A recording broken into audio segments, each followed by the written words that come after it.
to the conference workshop 2 with the meaningful theme Doing a Good Research in Management Studies. I request Dr. Sudhiraj Kesar to accompany the esteemed resource person Dr. Michael Oyenuga onto the dais.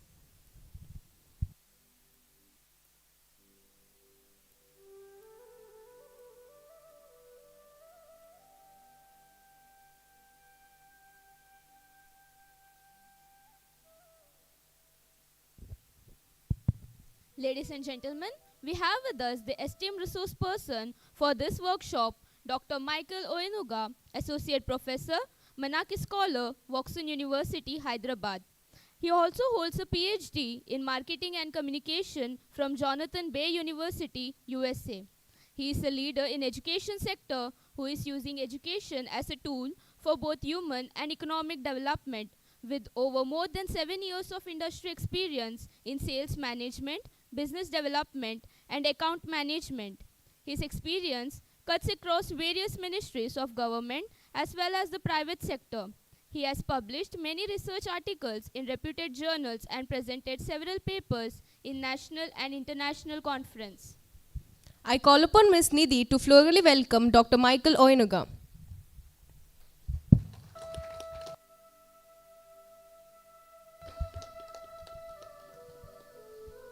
Thank you, sir. Over to Dr. Sudhiraj Kesar.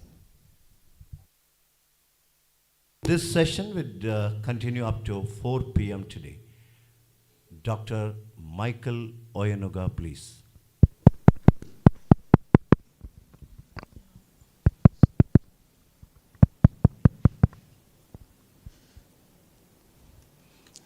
Good afternoon, everybody.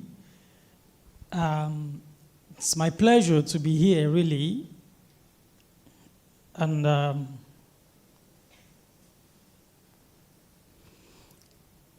very delighted to be in your presence because I've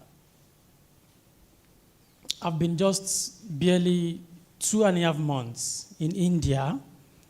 Specifically, I came to India on October 14th. So if you count the calendar, it's not up to 2.5 months. And this is going to be my second conference I will be attending.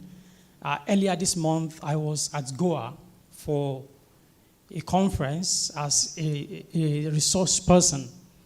And now I'm here, so I am very much happy. I thank Professor Said for getting in touch with me. And of course, Professor Malik, the convener of this conference as well, for getting in touch with me. So, for 2.5 months, I've really enjoyed myself in India. I have made a lot of contacts in India. And one thing that really amazes me is that Indians are loving people. Indians do not discriminate. There's nothing like racism when you have something to do with Indians. Of course, as you can see, Watson University, Hyderabad, that is the university that brought me to India as an associate professor. And it's been my pleasure working in Watson University because even though I'm not an Indian, they give me the privilege, the same privilege that the Indians that are working there, the same privilege they have, I also have. So thank you so much, Indians. Thank you so much, NITA University, for giving me this opportunity. So what will I be doing today? I will be talking about doing a good research in management studies. And of course, that is my name. That is the university that's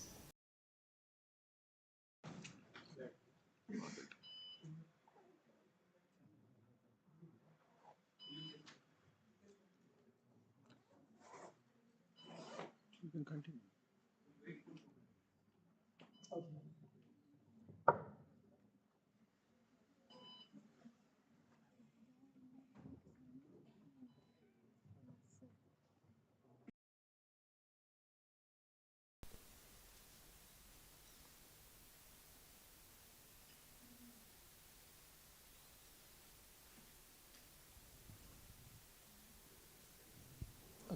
So,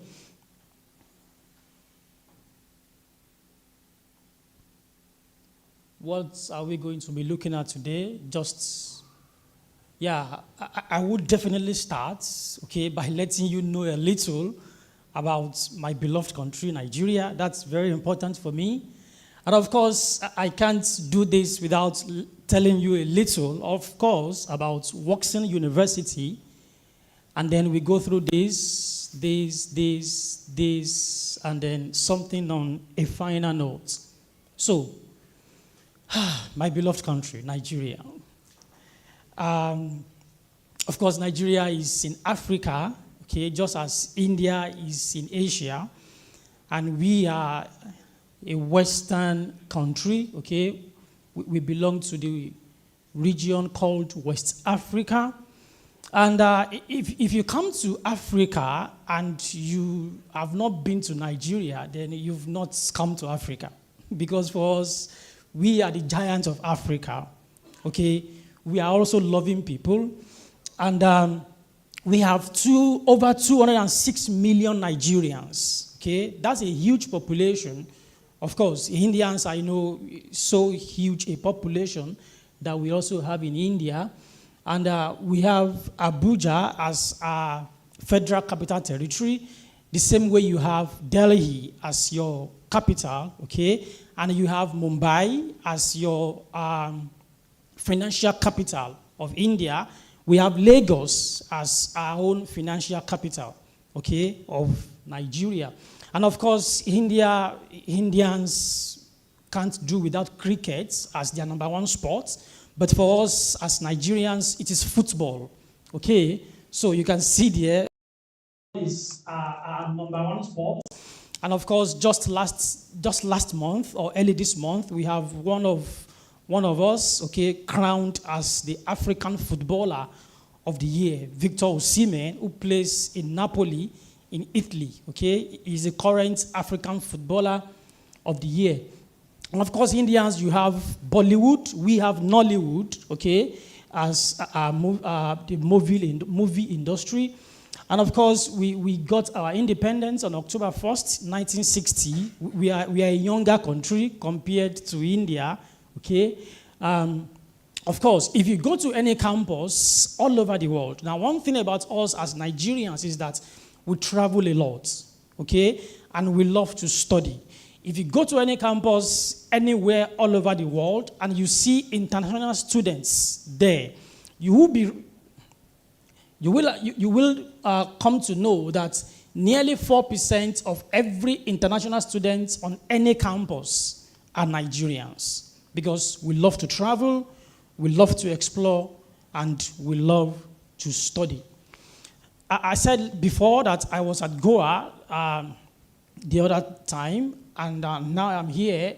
And one thing that's, if you look at parity between what I experienced in Goa and what I experienced here yesterday, okay,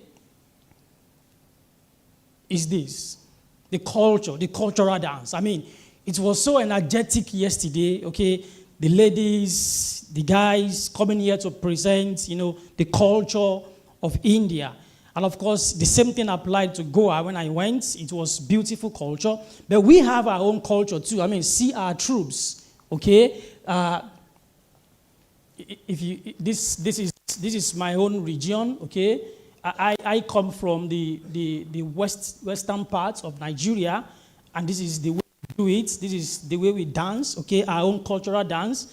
These are the people, okay? These are called the Fulanis from the northern parts of Nigeria.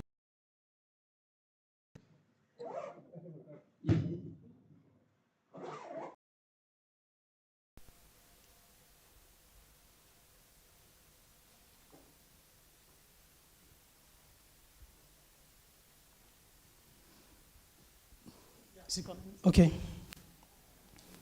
And of course, these are from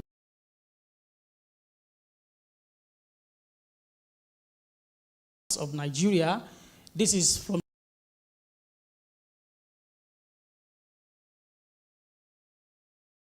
India and Nigeria, because I was so impressed with the cultural dances of yesterday. The guy that played the guitar, all those, the army guy, okay, beautiful renditions. And so I need to also let you know that we also have something similar, okay, back in Nigeria.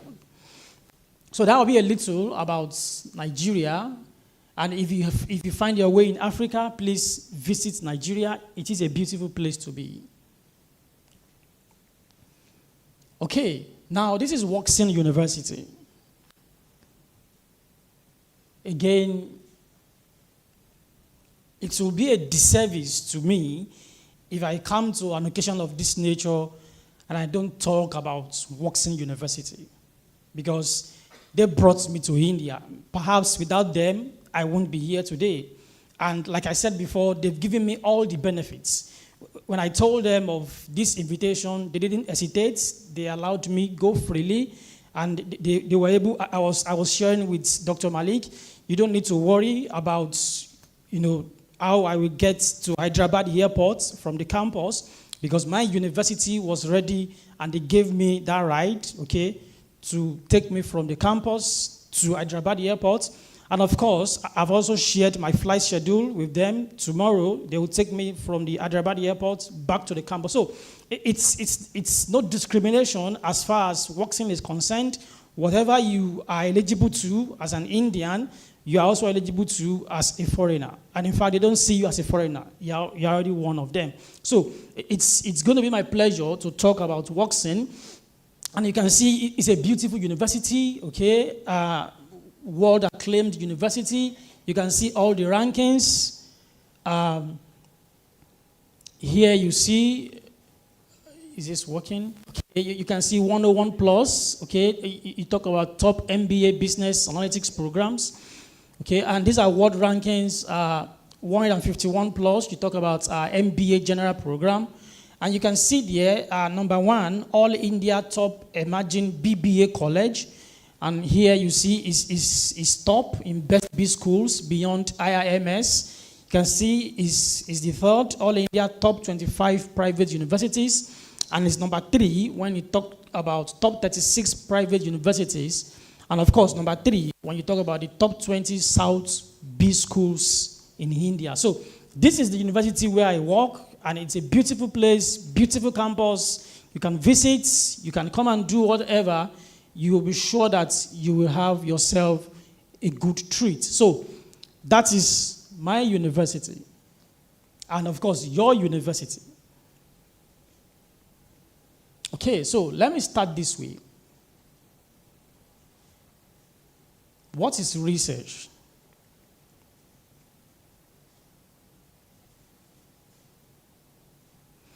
Again, I'm not going to dwell so much on this, because yesterday we had fantastic speaker, okay, Professor Gosh, who took us through that experience of telling us how to publish and the rest of it. So when we talk about research, there are definitions that I have here. And one unique thing about research is that you are able to search for knowledge. So what research does for us, it gives us that opportunity to search for knowledge. And of course, you don't do research anyhow. You don't do research haphazardly. Research is systematic. So it is different from every other thing we do in academic. It is a systematic thing. It has its own process. And so here we say that research is systematic search for information. And of course, it consists of all of these, okay, enunciating the problem, formulating a hypothesis, collecting the facts or data. And this is according to Kotari and Gag in 2014. So the question will be, how then, or what does it take to do a good management research? And here I say that a management researcher should be able to answer the following questions. So I'm going to take us through the 5W and 2H model. Perhaps some of us know it, but let's see how does it apply to research, and how can you use this, okay, to do what we call good management research. And so, the first place to start is why. The question will be, why should I do research in the first place? I mean, what is all this, perhaps, noise about research? So, why should I do research? Before you start at all, you need to ask yourself, why should I do research? And perhaps it's going to give you recognition in your field. Okay? Professor Gosh yesterday showed us a lot of publications that people have done, in management, in marketing, and the rest of it. So the first thing research will do for you is it's going to give you recognition in your field. Whatever field you have, people want to know what research have you done in that field. You can't call yourself an academic and you don't engage in research. So the first thing research does for you is that it gives you recognition in your field. So that will be the first thing, perhaps, for some people. So the question is, why should I do research? Then, for recognition, perhaps. Of course, to solve a particular problem. We say that in management, if you are going to do research, you don't just do research for the sake of it. Your research should be able to solve a problem. Okay? A managerial problem, for instance. So, you have identified a problem, and then you want to solve that problem, then you go into research. So, what research does for us is that it helps us to solve a problem. So, if you don't have any problem you want to solve, it can be a managerial problem, it can be a theoretical problem. If there is no problem that is existing, then there is no research. So, the first thing will be, there is a problem, then how do I solve this problem? I go into research, and then we find out how we can solve the problem. I mean, we are talking about post-pandemic here. When pandemic came in 2020, a lot of organizations went into research, and that brought about vaccines, different vaccines, okay? Dose 1, dose 2, dose 3, and the rest of them. If there were no research, perhaps those vaccines wouldn't have come into place. So, to solve a particular problem, then you want to carry out research. Of course, for promotion purpose, for my colleagues who are lecturers, it is important that we carry out research because you want to be promoted. In Nigeria, for example, and even here, publish or perish syndrome is not new. In academics, if you don't publish, then you can't get promoted. I don't know how it works here, but back in Nigeria, promotion for us is every 3 years. Promotion happens every 3 years. And there are criteria for you to move. You want to move from a senior lecturer to associate professor, or from associate professor to professor, you need to show the evidence of your publication. And they must be verifiable. So, you want to go into research because you want to get promoted. Fine. Of course, as a requirement for graduation, I mean, there are students here, MBA students, perhaps PhD scholars, who are undergoing research because it is part of their part of their graduation requirements. Also, at WorkSyn, our MBA students will always, as a way of showing that they are scholars already, they must produce at least one scholarly article before they can graduate from their MBA studies. So, those kind of things, you want to go into research because it is a requirement for graduation. Then the next question will be what? Now we've answered why. Why do I want to go into research? So, the next thing will be what? What problem do I want to solve? That I mentioned part of that already. What problem is a front burner that I really want to solve in my research? We don't do, of course, research is time consuming. Research is no child's play. So you don't do research just for fun. You are doing research because there is a problem you want to solve. So the question is, what is that problem that you want to solve? And of course, what topic? Your problem for your research problem should actually come before your topic. In Nigeria, for undergraduate students, your supervisor will say, go and bring 3 topics. Then you sit together with him or her, and then you choose one topic and say, okay, go and write on it. But for postgraduate students, it is different. The first thing will be, bring a problem. You don't necessarily need to have a topic as a postgraduate student, whether MSc or MBA or PhD or whatever. What you should have should be the problem. Now, I have identified this problem.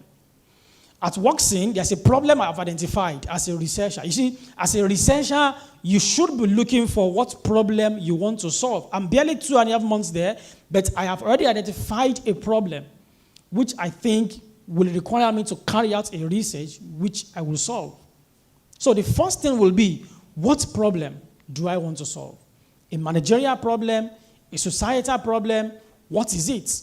Then, from that problem, you can now begin to fashion out what topic will fit or suit this problem. And again, what type of research do I want to do? Do I want to do article research, research paper, or case study? Now, case study is not popular back in Nigeria. When I came to India, when I got to WorkSyn, I realized that Indians do a lot of case study. And in fact, at WorkSyn, it is a requirement that as a lecturer, as a faculty member, you should at least in a year produce one case study article, which will be published in any top journal, Sage, Taylor and Francis, and the rest of them. So you will now begin to understand what kind of research do I want to do. Am I going to do a case study research, or I want to do a research article paper?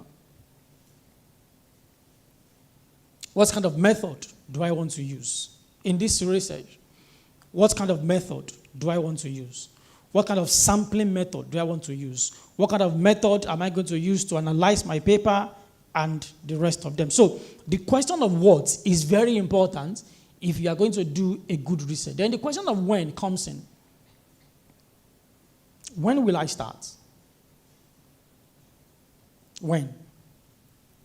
When will I start this research? Is it now? Am I planning it for January, February, first quarter, second quarter? When will I start? And when do I want to finish? Of course, this depends on several factors, because the question of when you are going to finish perhaps is not in your hands. But it is important that you give yourself a timeline to say, okay, I am starting this research in January. It's going to take me 12 months. It's going to take me approximately 18 months to finish. But like I said, this depends on several factors. You want to look at your co-authors. Your co-authors. Because these days, multidisciplinary research is what is encouraged. Gone are those days where you do research alone. So you need people who will come together with you to do this research. So your co-authors are very important. And in fact, they can give you a prolonged time for you to finish your research, and they can also shorten the time for you to finish your research. But then, what makes your co-authors? Who are those that will be your co-authors? You need to find out, okay, look at people's profile. Does this person match what I want to do? Is his or her domain? And you can have your co-authors from anywhere. I remember even before I came here, while I was in Nigeria, I've had co-authors from India, I've had co-authors from Bangladesh, I have co-authors from Europe. All you need to do is to bring up people, look at people's profile. And that is why LinkedIn profile is very important for us as researchers. Because people will go through your profile and see. So, who are your co-authors? You need to choose these people carefully. Because their choice will depend on when you will finish. Other schedules, academic schedules and non-academic schedules. This will depend on when you will finish your research. And of course, we know that as academics, research is not the only thing we do. You go to classes, you teach. Some of us have 2-3 classes. Some of us have 2-3 courses to teach in a semester. Some of us have other academic duties, non-academic duties. Today there is a meeting. Tomorrow there's another meeting.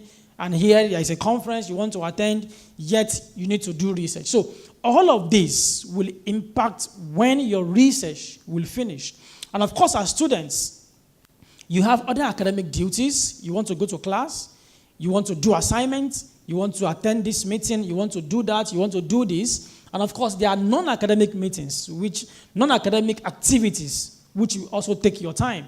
You want to go for prayers. You want to go to temple. You want to go to party. You want to go watch movie. You want to hang out with friends and so many other things. Of course, all these things are important. Life is not all about research because all work and no play make Jack a dull boy.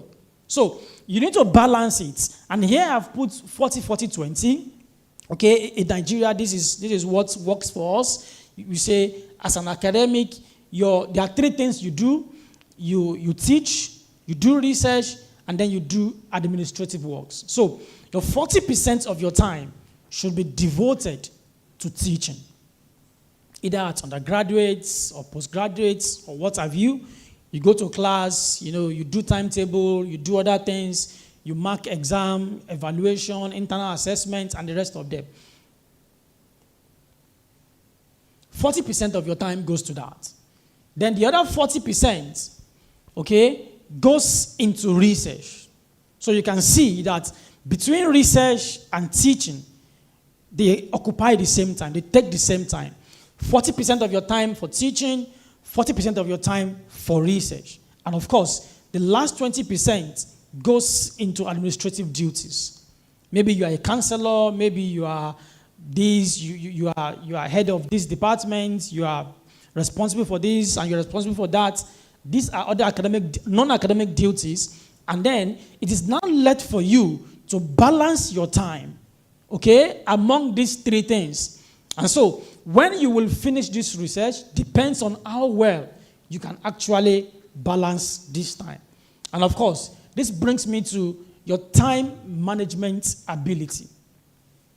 Because if you are going to finish this research on time, you should be able to manage your time appropriately. And then we say that the difference between the rich man and the poor man is how well they are able to use their time. Because the rich man has 24 hours, the poor man has 24 hours. So how you use your time as a poor man differs from how you use your time as a rich man. And the end result will always be there to show. So how well can you manage your time? I was telling Professor Malik yesterday that one thing that I really like about this conference is how well we are able to manage our time. I was surprised yesterday that we started the conference at exactly 10 o'clock. I was sharing that with him. And we've been able to manage the time, as it is scheduled in the program. That's a very good one. So, how do we manage your time? And this leads me to what we call 4 quadrants of time management. Because as a researcher, the truth is, as a researcher, there are different things that takes away our time. Now, if you are a family man or a family woman, then it gets a lot busier for you. Before you want to do research, before you want to attend this meeting, you want to do other things, now your family is there. You need to pay school fees, Your baby is crying. If the baby is a toddler, maybe your child or your daughter or your son is in university or somewhere, family issues, family pressures, the mom around us will want to cook for the husband at home, and a lot of other things will take up your time. But you are still going to do this research. So how well can you manage your time? This is what we call the 4 quadrants of time management. And every one of us will fit, or every of our activity will fit into any of these. Now there are 4 things here, 4 activities. Some are urgent, others are not urgent, and of course, some are important, others are not important. Now the first quadrant, I'm not sure this pointer is working. The first quadrant, talks about urgent, okay, it is. I can see there, so why is it not showing? Okay, talks about urgent and important. Those are activities that are urgent and at the same time important. So these activities mean that they cannot be left undone because they are urgent and at the same time they are important. So it is left for you to now decipher what are those activities in your life that is urgent and at the same time important. Now you look at quadrant 2. These activities in quadrant 2 are not urgent, but they are important. Okay? They are not urgent, but they are important. So it is left for us to think within ourselves, what are those activities that are not urgent, but they are important? What it means is that they are not urgent, so I can leave them maybe till tomorrow for me to do them, but they are equally important. So I don't need to kill myself over these activities because they are important, yes, but they are not urgent. I'll give you an example. Yesterday when I left here, I was so tired, okay, and I needed to finish this presentation and also have a movie to watch on my laptop. So I needed to do the two. Don't ask me what I did, okay? But I was able to balance my time between watching a movie on my laptop and, of course, finishing my presentation. Of course, watching the movie was, for me, a way to relax myself. But was it urgent? No. But it is important. So I had to face my presentation because that is more urgent for me. Okay? So I left the movie. So here on quadrant 2, you need to find out what are those things that are not urgent but are important. Then you move to quadrant 3. They are not important, but they are urgent. We may begin to wonder, what are those things that are urgent, but they are not important? You want to hang out with friends, for example. Your friend is there by the door, and you have this research to do. Maybe you have a feedback from the editor, and they are telling you, you need to send this feedback to us within the next 2 weeks. And you've said, okay, I'm going to sit down and do this within the next 7 days so that I can finish. And your friend is there, maybe Cypria, okay? I don't know if there's anybody called Cypria here. You know, I know these names from Woxin, you know, Cypria, Vaishnavi, Tusha, Usha, and the rest of them. These are names, okay, that I've come to resonate with. So maybe you have Tusha somewhere, or you have Cypria somewhere, or you have Vaishnavi somewhere, okay, who is there knocking at your door to say, okay, hey, come on, let's go and hang out. Meanwhile, you have research to do. Okay? So hanging out is urgent because Cypria is there asking you to come, but it is not important. So you got to drop it. And now, the fourth one, time wasters. They are not urgent and they are not important. Unfortunately, some of us fall within this category. Some of those things we do, okay, unfortunately, are not urgent and they are not important. But that is what we use most of our time to do. So, if you are going to finish whatever research you have on time, so we begin to ask ourselves, as PhD scholars, for example, I was sharing with the PhD scholar here yesterday, you know, I can't remember, I can't remember his name again, but he was asking me what is the advice I can give to him, okay, as a PhD scholar. And I said, the first will be self-motivation.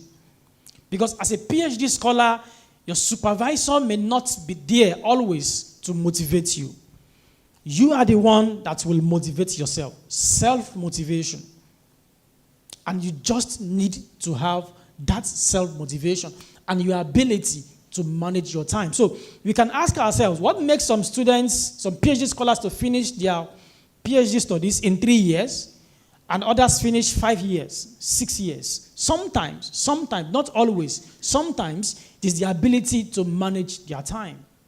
And so we need to go through this and see where do we belong if we are going to finish our research on time. So that brings us to the question of when. Okay? Your time management ability. We don't have more than 24 hours in a day. That is what you have. That is what I have. How well can I use it? How well do I use it? So, if you have not been using it well, after this conference, please do yourself a favor by making sure you manage your time very well. So that took us away from when, and then we go to who. Who are my respondents? In management research, you are going to do either a qualitative research or a quantitative research, you need respondents. So you should know from the beginning who are those people that will be your respondents. Maybe to your interview, maybe to your questionnaire, to your panel discussion, or what have you. You should know that from the beginning. Otherwise, you get to the middle of the road, and then you can't go to the front again, you can't come back. You are stuck by the road. That is what happens to most researchers. Because from the beginning, they do not answer the question of who are going to be my respondents. Where will you get data from? That is a very important question. Who will be my collaborators and co-authors? You need to know who are these people from the beginning. Are they the people that can add value to your work? You don't bring any co-author for the sake of bringing him or her. And you don't bring co-author for sentiment's sake. You should bring people who will add value to your work. Perhaps in the area of data analysis. Perhaps in the area of literature review. Perhaps in the area of getting data. I've gotten offers, from some of my colleagues at Works saying, hey, come on, Michael, can we do research together so that we do research, that cuts across India and Nigeria? Since you are from Nigeria, you should be able to get us data from Nigeria. I said, okay, that is fine. So that is what collaboration is all about. Bringing people on board that will be able to add value to your work. So as you are planning that research, you should know who are going to be your collaborators. And of course, who are my target audience? Who will be interested in this research I am doing? So, where? Where will I get money from? Because research is not cheap. There was this research I started in 2021, okay?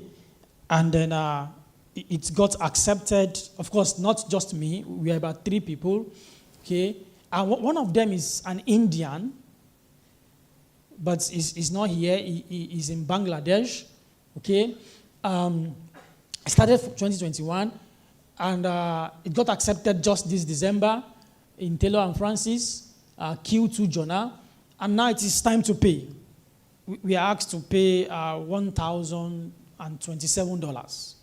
So we need to share that among the 3 of us. So yesterday I got a mail.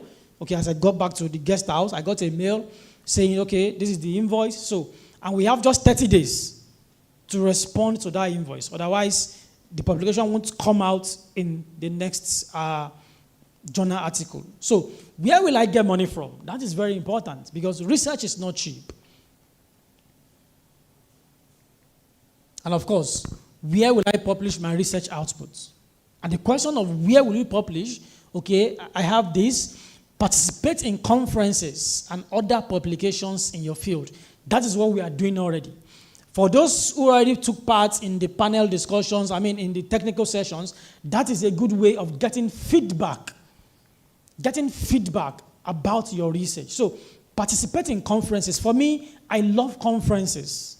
Before I came here, during COVID exposed, of course, all of us to Zoom, Teams, and the rest of them. So during COVID, I can't remember how many conferences I actually participated in, international conferences, okay? Because during that time, universities took advantage of the online and the virtual space to organize conferences. I attended conferences in Sri Lanka, in Bangladesh, in Africa, and the rest of them. All of them online conferences. So participate in conferences, make sure you are visible.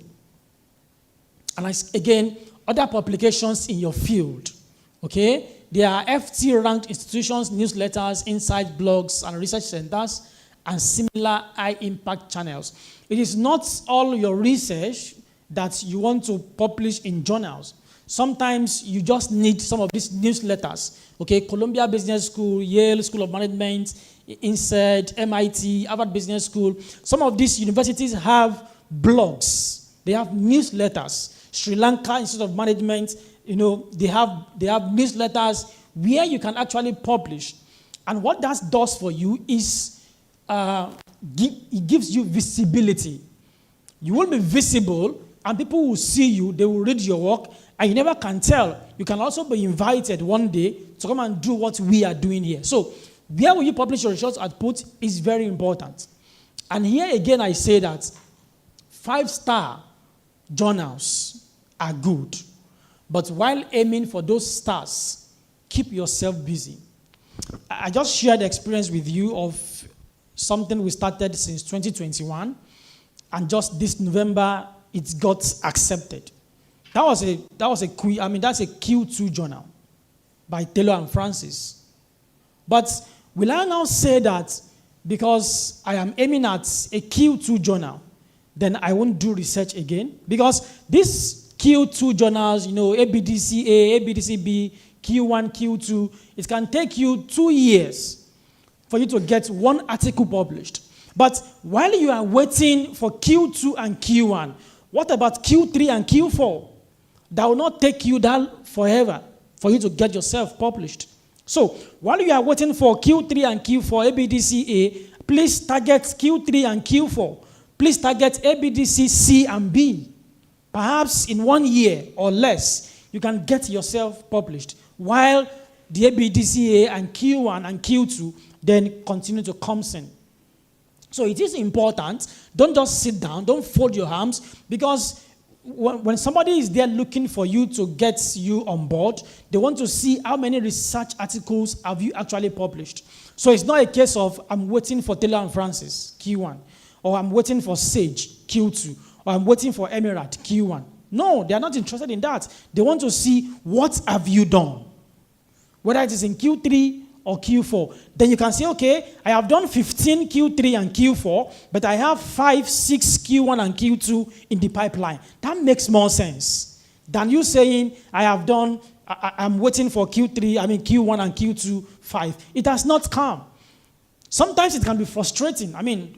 That yesterday we were told, it can be frustrating. You have a paper sent to an editor, and 6 months after, no response. Only for you to get the response after 8 months, and it says, sorry, this does not fit into our domain. And the question is, hey, come on, it doesn't fit into your domain, and it's been there on your desk for 8 months. You didn't send me any message. Who does that? So, while you are waiting for Q1 and Q2, please target Q3 and Q4. Make sure you are busy. Target ABC, ABDC, B, and C, while you are still pushing for the Q1 and Q2 and the A journals. Make sure you are busy, and it is not all research, like I said, that you want to put in this journal. Sometimes some of these blogs, i.e. Insights, and some of them will, in 1 month, okay, get yourself out. Target newsletters, Sri Lanka Institute of Management, okay, they have newsletters which you can, of course, push your work. Make sure you are visible. And then, be mindful of predatory offers. If it is too good to be true, be careful. There are predatory journals just looking for money. They tell you, bring this article, it's not going to be peer reviewed. So you just submit it the way it is, and then you pay $30 and it gets published. Hey, run away from that. Because it is going to dent your image as a researcher. It's going to dent the image of your institution as a researcher. Unfortunately, some of us like those kind of things because nobody's going to question what you have submitted. Whether it is plagiarized or not, nobody is going to read it. Nobody is going to peer review it. You just submit, and then you pay $30 and it gets published. And I'm saying, run away from predatory offers. And then there are some journals that will tell you they can publish anything. One single journal will publish marketing, will publish accounting, will publish agricultural science, will publish psychology, will publish medicine, will publish anything and everything. Just one journal. I bet it with you, that is a predatory journal. So, in as much as you want to get yourself published, you want to get a good research output, please run away from predatory journals. And avoid put my name attitude. There is this thing in Nigeria that some of our colleagues do, and that is what they call put my name. I will explain to you. Put my name attitude is, I have done the work. Okay? And here is Professor Malik. He's my good friend now. Okay? And so, because he's my friend, and perhaps he's looking for promotion and he needs this paper, he has not contributed anything to my research, and I just put his name as a co-author. I just add his name to it. He doesn't know anything about the work. He can't defend it anywhere. He didn't collect data for me. He didn't read it. I just put his name. And the idea is when he does his own research, he will put my name too, without me contributing. So in Nigeria, we call it put my name attitude. Okay? So avoid put my name attitude. Don't do it. Because whatever research that has your name, you should be able to contribute to it. In fact, some authors, some editors will tell you, all these people you have listed, tell us in brief, what have they done in this research? There are some editors that will tell you that. But if that is not applicable to you, please avoid put my name attitude. If you are not doing it here in India, please don't let us do it. But in Nigeria, it is rampant among some of our colleagues. Just put my name, so that when I do my own, I'll put your name. Then, our publications continue to increase without us having any iota of contribution to the work. And then how? We finished the 5 W's. How? How will I go about it? I have this idea of this research. Again, I share with you, I already said there's a problem I have realized at WorkSyn, which I think is researchable, and I want to actually delve into it. So the question is, I'm just 2.5 months old at the university. How do I go about this research? Sometimes it can happen to anybody. How do I do it? How will I start? Where will I start from? This is the problem, yes. But how will I start? Will I start from introduction? Will I start from collection of data? Will I start from literature review? Who will I meet? This and this. So for you to do a good management research, you need to know how will you go about this research. Remember from the beginning we said research is systematic. It's not something you just do anyhow. And then, how will I collect data? The question of how continues. How will I collect data? Am I going to do physical interview with people? Will I get them on phone? Do I have to do Google Form or SurveyMonkey? It's a question of how. Because whatever method you use to collect your data, it has impact on your methodology. Yesterday I was at a technical session, and one of the presenters, came to present, and she said our scope were people from between the age of 60 to 80. Okay? And then she said she used Google Form to administer questionnaire. And I asked, tell me that again. You're saying 60 to 80 people, 60 to 80 years old people. So do they understand what Google Form is? How? Please explain how. Before she now told us that, okay, she has to meet them one-on-one, and then she opened the link and asked question, whatever response she will now be able to put. I said, okay, maybe that makes more sense. So the question is, how will I collect data? Because every editor, every reviewer wants to read your methodology and say, this methodology makes sense. So you want to find out, how will I collect data? And some of my colleagues, okay, who are back in Nigeria now, are also reaching out to me to say, how can we do research together? We are here in Nigeria, so data collection is not going to be a problem for us. So you do this part, we collect data, and then we see how we can collaborate. So the question, how will I collect data, is very important. And how will I analyze my data? It's very important too. It's a qualitative research I'm doing. How will I analyze it? It is quantitative. How will I analyze it? So that is very important. You need to know from the beginning. Of course, in your research proposal, all of this will be there. So that whoever is reading your proposal knows that, okay, this person actually knows what he is talking about. He knows what he wants to do. She knows what she wants to do. And then, how much? This is what we spend in Nigeria, sorry. That's what we spend, Naira. You can see our Naira, beautiful Naira. We call it Naira, okay? And of course, this is what we spend here, our rupee, and of course, dollars for those in America. So, like we said, it is not cheap. Research is not cheap. So the question is, how much will it cost us to do this research? From start to finish, for us to publish it, how much? Do we have that money? Sometimes what makes some people to become a co-author is because of the finance. Now you have finished the work and you have no money. Let me give you an instance. There is one of my colleagues in Nigeria, okay, who is very good at paying for publication. And that makes him an automatic co-author. And I said, I don't want. Okay, it will allow you finish the work. And so when you are stuck paying, then it will surface. So don't worry, I will pay. Then you have to add his name. Sometimes it demands that it becomes the first author because he's now ready to pay. And I said, no, I'm not interested. If we can't pay for this research, then we look for a journal outlet that is free. Even if it is not going to be open access, we don't mind. So, how much? You need to know from the beginning, how much will it cost you to do this research? And of course, please remember to bath. And when I say this, I said this at Goa, and again I'm saying that remember to bath, and you can see that my bath is in parentheses. I don't mean that you go to bathroom and pour water on yourself. That is not what I'm saying here.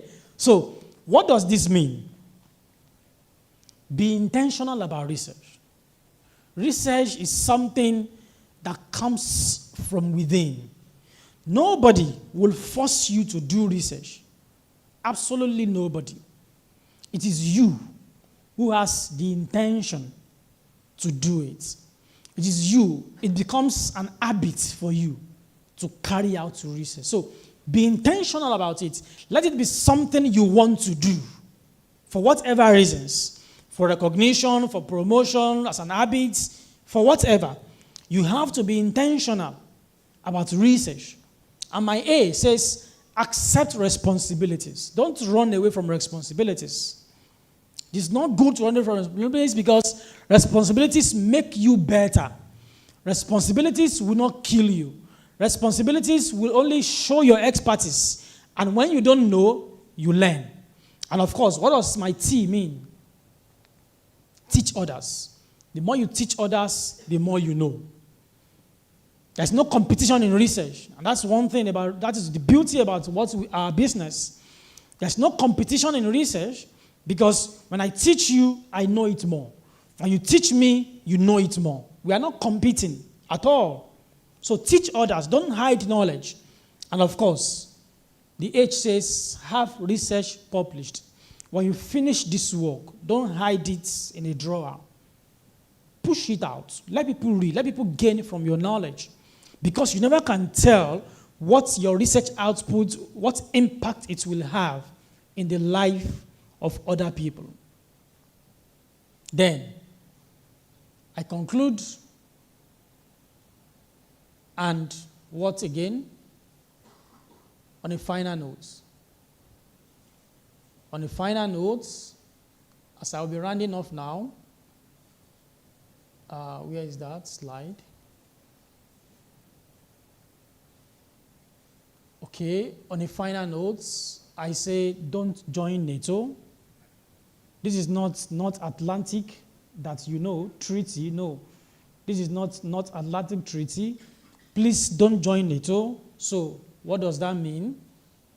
And I say that your N stands for no, action, thoughts, only. No action, thoughts only. They are only thinking about it. Oh, I want to do research. Oh, I want to publish. But no action. It's all about thinking. It's all in their heads. You want to do research and you have not actually searched the literature to say, okay, what are those journals that are relevant to what I want to do? What have people done in this kind of area before? So they're only thinking about it. And I'm saying, please don't join that category of people. Okay? Those people are people of no action, thoughts only. Please act. Whatever good intention you have, put it into action. Be it research, be it in family, be it wherever. Put it into action because your action is what gives you results. Your thoughts won't give you any results, unfortunately. It is your action that leads into results. So do not join NATO, people of no action, thoughts only. And again, I say, God bless Nigeria. God bless India. And I conclude, Namaste. Thank you.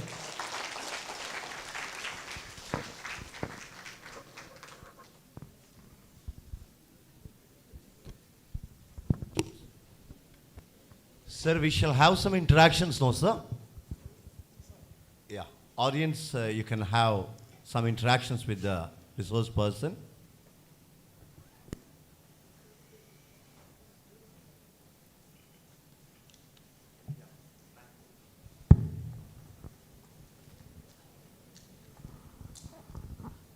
So very good evening and thanks for this wonderful presentation which would really help the budding researchers how to align themselves towards research. So my question is, since you have done maybe international, interdisciplinary research with Indian authors and Nigerian authors, may I know that which is that potential management research topic which will help in the collaborative business prospects, which will help even the business management researchers to take up at the present scenario? Thank you for that question. I take you back to an experience I had, I think 2 years back, 2021. There was this research I did all alone, and then I sent it out for publication, but it was desk rejected. No, it was not desk rejected. The editor actually pushed it for review. Apparently, the editor is a Nigerian. I didn't know. Okay, he's based in the UK. Of course, you won't know the editor. He's just push your paper. But later, I found out to know he's a Nigerian. He's based in the UK. So he pushed the paper for review.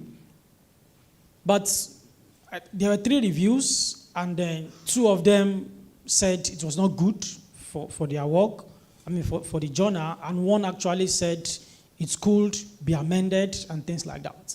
So, of course, the 2 of them got the nod, so I got my feedback. Then after some weeks, the editor mailed me himself to say, okay, if you don't mind, we can take this work further. I will join you. That was pleasing for me. I will join you in this work. Then I will bring in 2 other people to join in this. I was glad, okay? Unfortunately for me, one of the people he brought in is an Indian, okay? So it's not today that I've had this interaction with Indians. Dr. Brenda Sampat, she works at Mumbai, okay? She's one of those who was brought in, and one other person from, where is it called now? From Europe. So 3 of us, including myself, 4. But the editor told me, don't worry, you will retain your first authorship.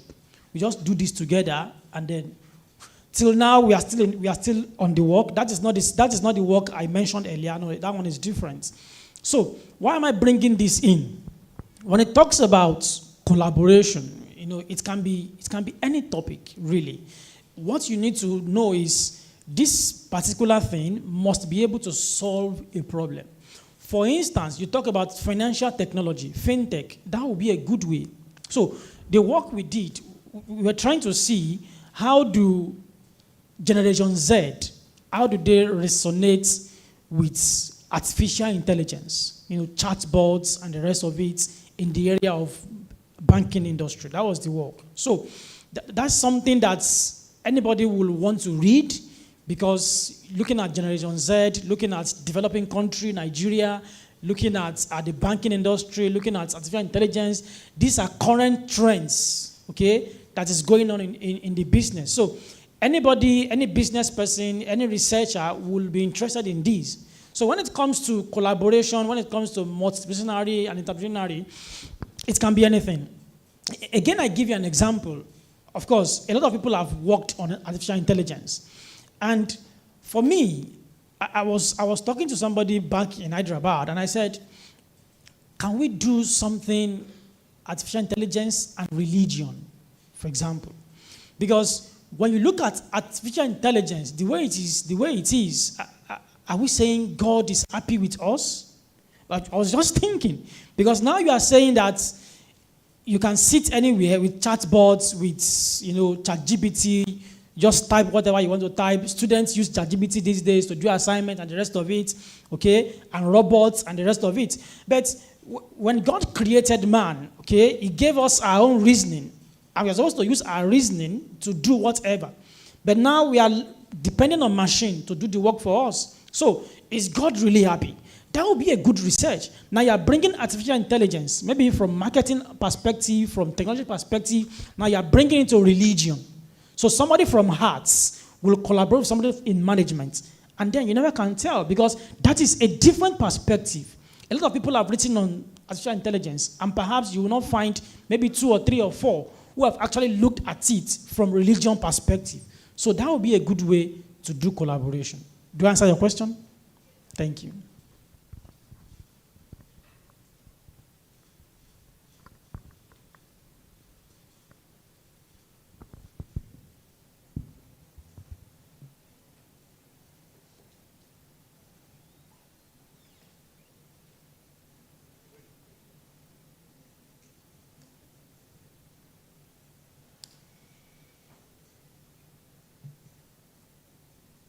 Yeah.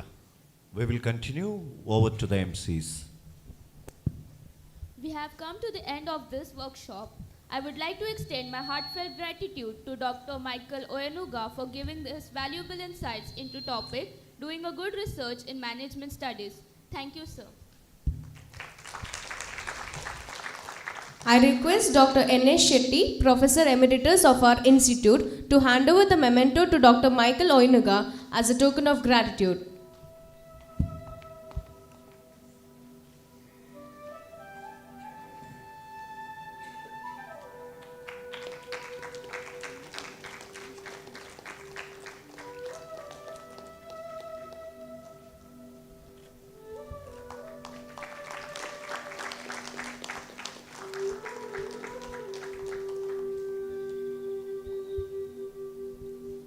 Thank you, sir.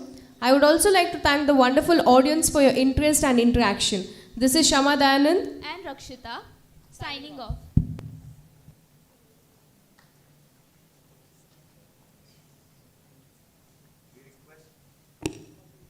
Dr. Sudhir Young and Dr. Mallikarjunappa to take the stage.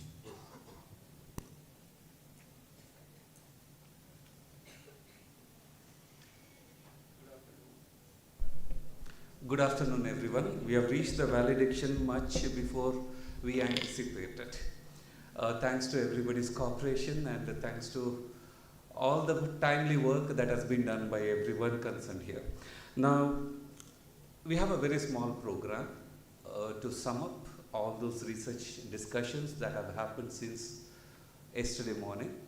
We started with the keynote address by Dr. Narsimhan Srinivasan.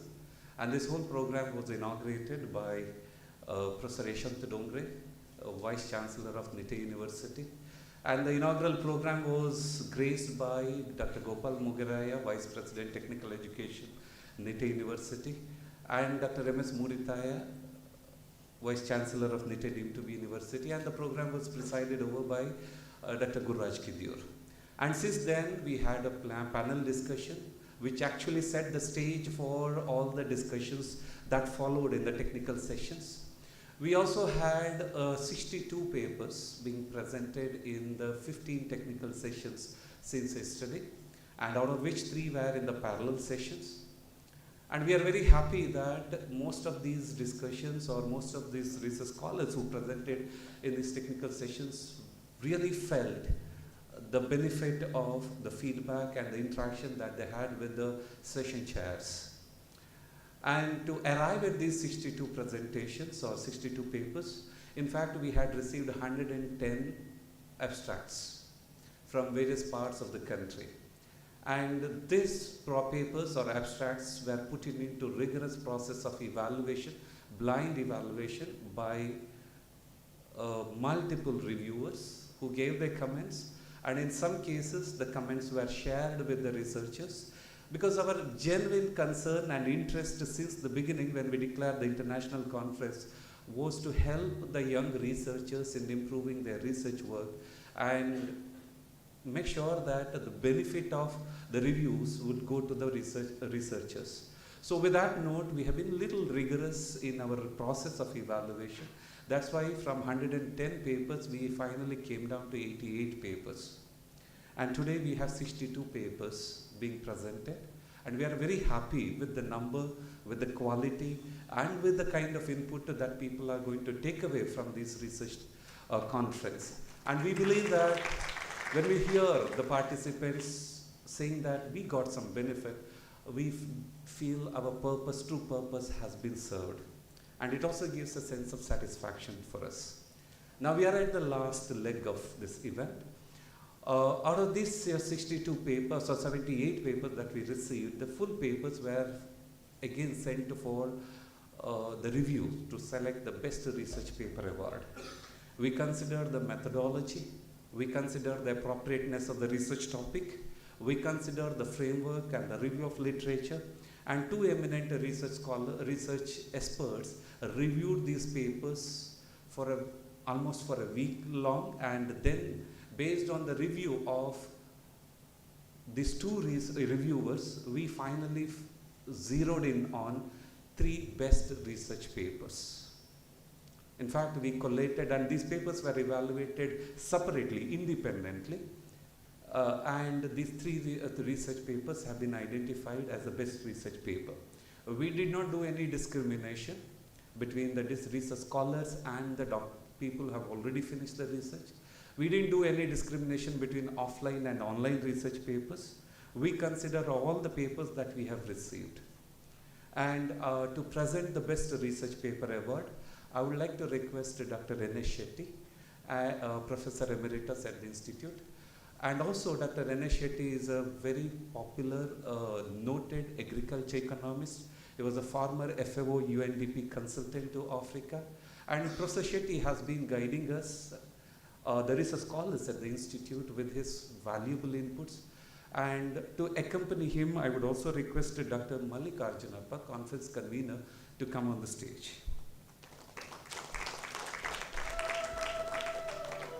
The first best research paper bears the cash prize of 15,000 rupees, along with a certificate. And this pay award goes to Impact of Digitalization and Sustainable Innovation on the Sustainability of Organizations, Mediating Effect of Digital Knowledge Capability. Authored by Dr. Usha N., Assistant Professor, Faculty of Management and Commerce, Ramaya University of Applied Sciences, Bangalore.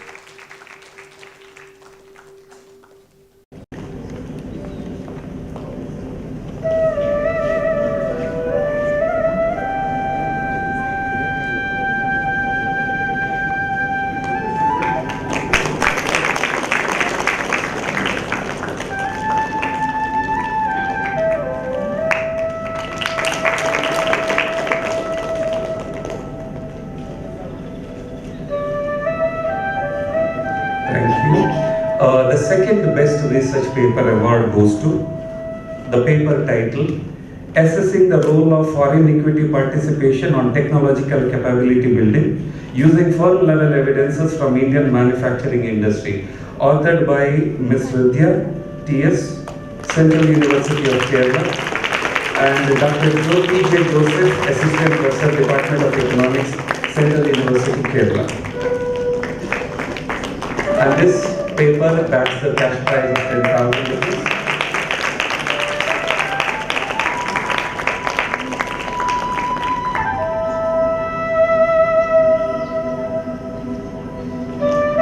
The third best research paper, in fact, it was a little difficult to distinguish between the papers, but the reviewers are of the opinion that the third best research paper award should go to the paper titled Leveraging Digital Inclusion for Social Inclusion, Perspectives of Transgender Community During COVID-19 Pandemic, authored by Ms. Aryashri, MP, Ms. Deva, and Dr. Nilimo, MC, Associate Professor, Department of Commerce and International Business, Possible.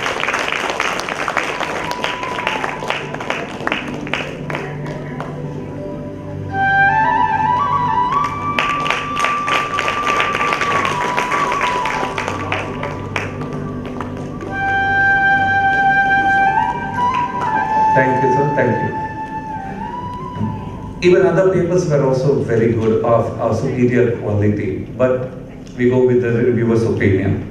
I also take this opportunity to thank all the presenters, all the research scholars who have come and participated in these deliberations. And we believe that you had a meaningful interaction and an opportunity to network and collaborate with the people who are in your area. And we hope your research journey would bear more results for you as well as for the institute that you represent. And I also take this opportunity to thank, before we wind up, we would like to thank our collaborating universities, our management, for all the support and the guidance that we have received from them. Because without the support of our sponsors, the program of this magnitude wouldn't have been possible.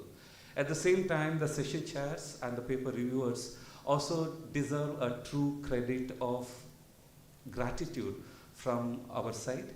So we are thankful to all the session chairs and all the reviewers for making this program or this event more meaningful. At the same time, a program of this magnitude and a program of this nature wouldn't be possible without the help and without the involvement of many people.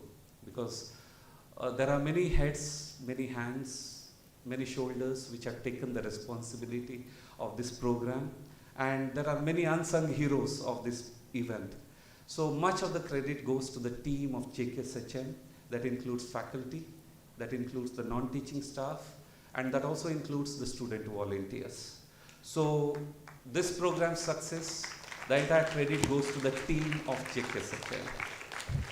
And I would also like to thank all the participants for coming all the way from Kerala, Japan, and some people also joined us from Dubai today on an online mode.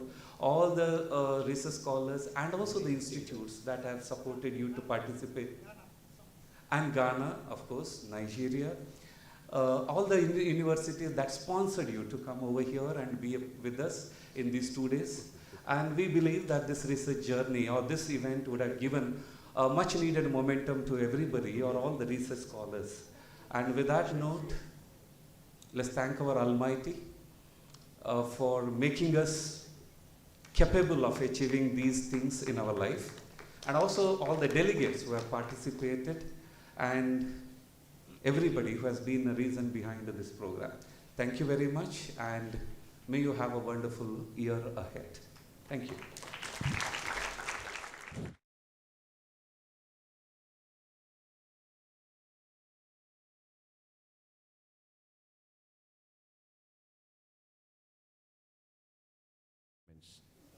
Yeah.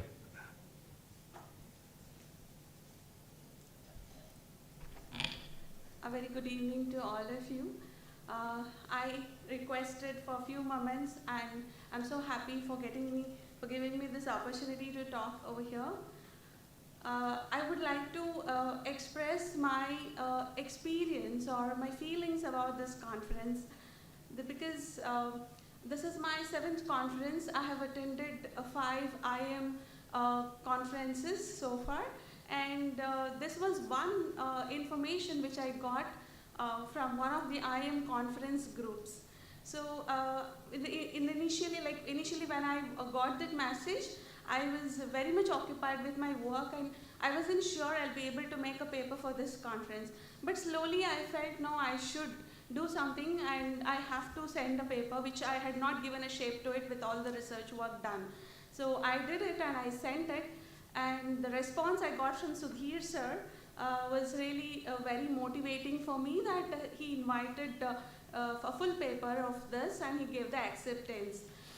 Now, why I'm giving this context here is the way of approach, the approach I got here, and the kind of experience I felt with the hospitality or the concern he has shown to all the scholars, all the researchers, was really great. And probably I cannot compare this with even the IM conferences. The treatment I got here, yes, very much. And when I was literally down with fever and I wasn't able to send the full paper on time, sir really came forward. I requested him, sir, give me few days more, 2-3 days of more time that I can send my full paper so that I can give my full attention to it and wind it up.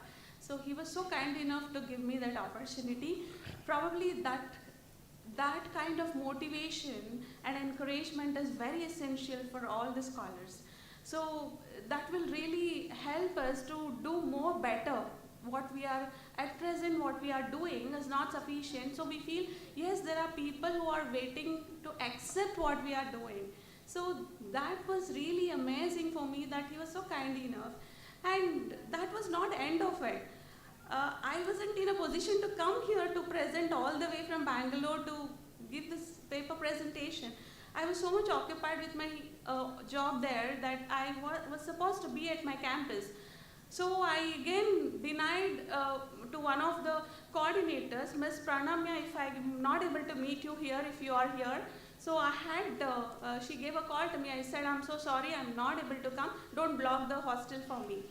So again, sir called me back, like, aren't you ready to come? What is the problem? Did you face any issue with the communication here? So this was so remarkable that I have never got such people so far in any of the conferences who would call back a presenter and ask, are you okay? Are you comfortable? Are you feeling better with our communication?